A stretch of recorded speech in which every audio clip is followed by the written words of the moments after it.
Hey, it's Melanie White back here with another video. So today's topic, 6 dating mistakes that I made in my 30s. I wanted to get on the couch and, be all comfortable and relaxed and, kind of reflect back on those mistakes I made in my 30s. So if you are new to my channel, welcome. Please consider subscribing if you get value from this video. I'm now 42, this is kind of reflecting, looking back when I was dating in my 30s and the mistakes I made. Now, when I think of mistakes, or when you think of mistakes, I want you to reframe it um, as a learning experience. Because if you don't make the mistake, chances are is you probably didn't learn from it, or if you didn't feel the pain from it, you didn't learn life's lessons. And from the mistakes I made, it made me, much smarter when it came to dating and understanding men. And, back then, I used to be so hard on myself and think, oh my gosh, I can't believe I made these mistakes. I'm this and I'm that. And it's so not true. Think of your mistakes as lessons learned. Okay? So I can kind of retitle this as maybe 6 lessons, that I learned in my 30s. But you know what? Let's just get into it, okay? Dating mistake number 1. Don't be afraid to desire that you want marriage. Don't be afraid to say that, look, yes, I am looking for the one. I am looking to get married. Because what happens is if you don't let the man know that you're looking for marriage, he may assume that you're looking for something casual. I used to think that if I told a man I wanted marriage, that he would run off, or he would get scared, or he wouldn't want to date me because he's like, oh my gosh, she wants to trap me. And that couldn't be further from the truth. When you state that you desire marriage, that is when your real man shows up. Okay. And when I was dating, I was, hiding, and, men would ask me, so what do you want? And I would say, well, I'm just looking to, date, or, I'd kind of be like cheeky about it. And, some men were smart and said, no, no, no, you're looking for the one. It's okay. You could say it. And it's true. You can say what you're looking for. And if he's not looking for marriage, that gives him that opportunity to say, listen, I'm not looking to get married. And that's even better, because then no one's wasting their time and you can focus on someone else that is looking for marriage. Dating mistake number 2, people pleasing. Actually, I should call it man pleasing. I was too nice. And I guess kind of the way that I want to explain this is with a quick story. So often I would go on dates, and you're talking to the guy, and his previous relationship comes up, and he'll say something like, well, I've been burned by, my ex-girlfriend, or I've been burned by women, and they took my money, and they spent all my money, and they used me and abused me, and um and then for me, I would hear that and I would say, oh no, that's so bad. Like, you were taken advantage of, and, you got used, and this woman took you for all your money, and blah, blah, blah. And then I would start to say to myself, okay, well, I don't want to be that girl, right? Like, I don't want to, give him any signs, or make him feel like I'm that type of girl. So then what happens is, you may not, how do I say this? But you start to accept less, right? Maybe you start doing things for him, right? Like you start, buying dinners for him, or you may go 50-50 on dates. And really deep down, no, you don't want to do that. But then you're like, well, I want to, please this guy, and I don't want to seem like his ex-girlfriends.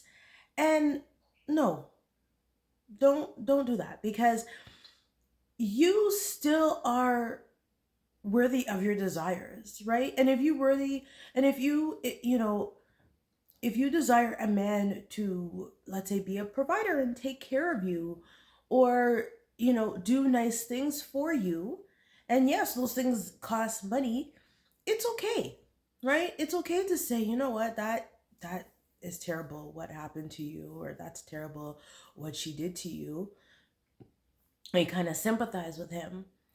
But that's it, right? You still want to expect, him to pay for dates, and for him to, you know, uh, spend money on you, right? Or do nice things for you. So don't feel like you need to people please with your man, because when you meet your forever man, okay, he won't even think twice about, not paying for dinners, or not wanting to, take you somewhere nice or do nice things for you, right? That is not in question, and your worthiness is never in question. Okay? Remember that. Dating mistake number 3. Don't audition. Oh my goodness. Oh, this was such a mistake I made. Oh, so I would go on dates, okay? And I would act like a circus monkey. Like, I would be that girl who, was thinking, okay, how do I make this guy like me?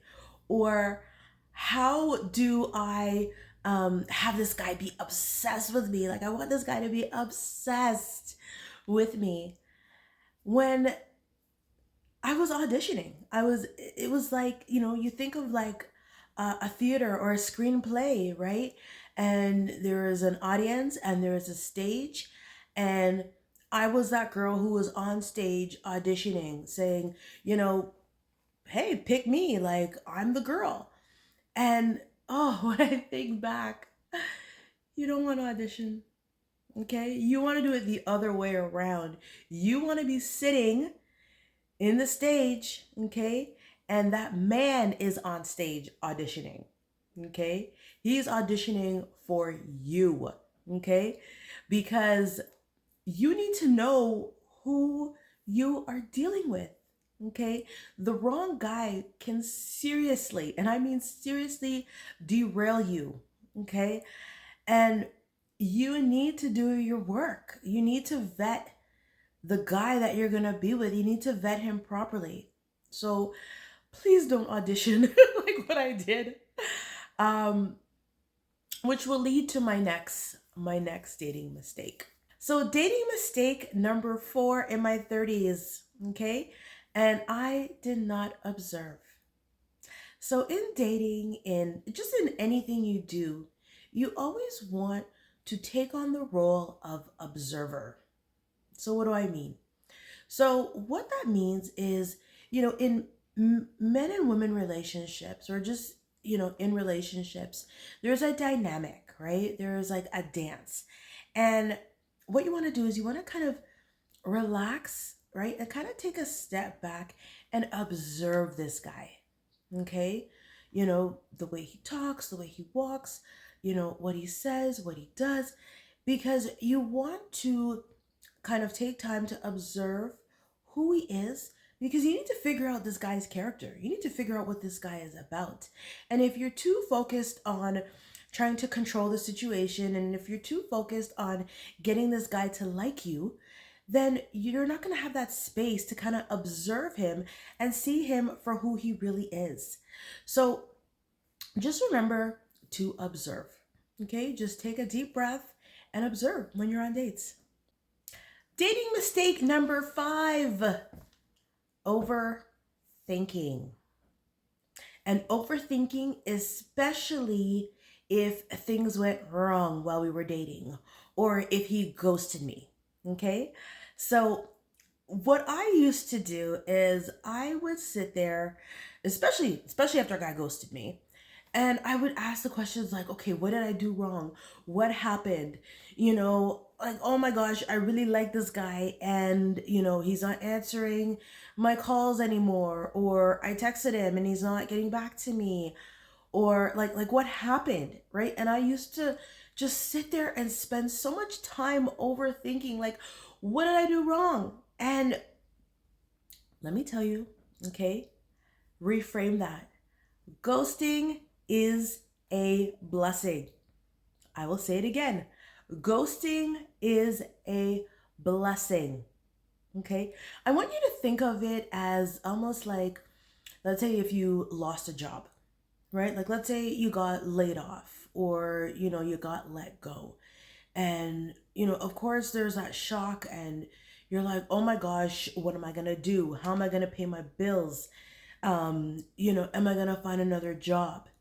And I always tell people, even when they lose a job, it is a blessing. And most people, they will look back and tell you, oh my gosh, Melanie, it was a blessing.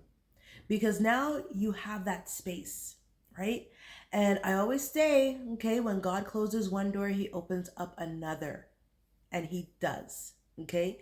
And people who I know who have, let's say, lost a job, they always end up in a better position. They end up with a better job or better pay or um you know a job that they love. um and that happens also in relationships. I know so many women who have gone through devastating breakups, or were in love with men and these men just disappeared and ghosted them. Trust me, I've heard these stories. It's devastating. It hurts like hell. I've gone through it myself. Thinking like, okay, I'm gonna like this. I thought I was gonna marry this guy, and this guy just bounced. This guy just ghosted me. And when I look back, it is such a blessing because that gave me the space to meet my husband. And my husband is amazing. And, every day I thank God. I'm like, oh my gosh, I'm so glad that that other guy, he left or he ghosted me, because now look what I have. And again, your husband, your forever guy, whatever you want to call him, he he won't ghost you. He's for you. Okay? There's no shortage of men, and trust me, okay? It gives space for your right guy to come. Okay? So stop wasting your precious energy on overthinking and beating yourself up when it doesn't work out with a guy. And last but not least, dating mistake number 6. And that is, I'd say, probably the most powerful one. And that was ignoring your intuition. Oh my goodness. Girl, your intuition is your superpower. Okay? And I can't tell you how many times I ignored my intuition. Okay? The red flags were there. In the beginning, red flags are always there. It's whether we choose to ignore them or we choose to see them and act on them. And I used to ignore them. There were so many signs that I used to see, and I would ignore them because I want a man. I want to be married. And oh, girl, I wasted so much time. So much time. And when I look back, the red flags were there. And it's like when those red flags come, usually it's very quick. He may say something or he may do something, and it's very quick, and you're like, wait a minute. But then you ignore it or you rationalize it and say, oh, well, maybe blah, blah, blah, blah, blah. Or maybe, he was talking to, you know, a female friend. Or maybe he was this. Or maybe he was that. And, but then your instinct, right? Like your intuition saying, that didn't seem right. And let me tell you, when you are dating and there's that red flag, I'm going to do a video on red flags. I'm going to do a video on red flags. But when your intuition is like, trust that. Trust it. And we all have it. Maybe, the dial is kind of turned down and you're like, well, I don't know about my intuition, or how do I hear my intuition? It is there. I remember I was dating a guy, and I liked him. I liked him a lot.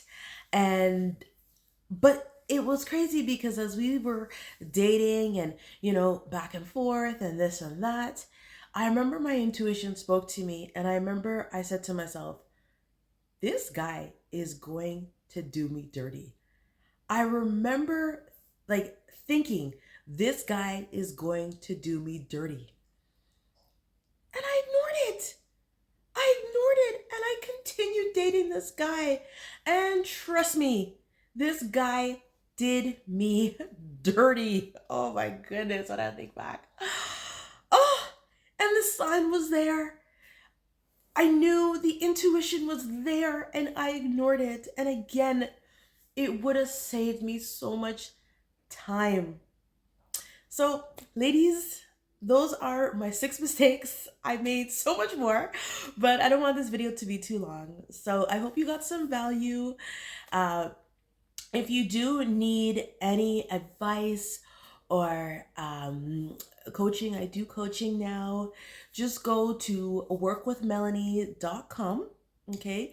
I'll also put the link in the description box below. And, I will see you in the next video. I love you. Take care.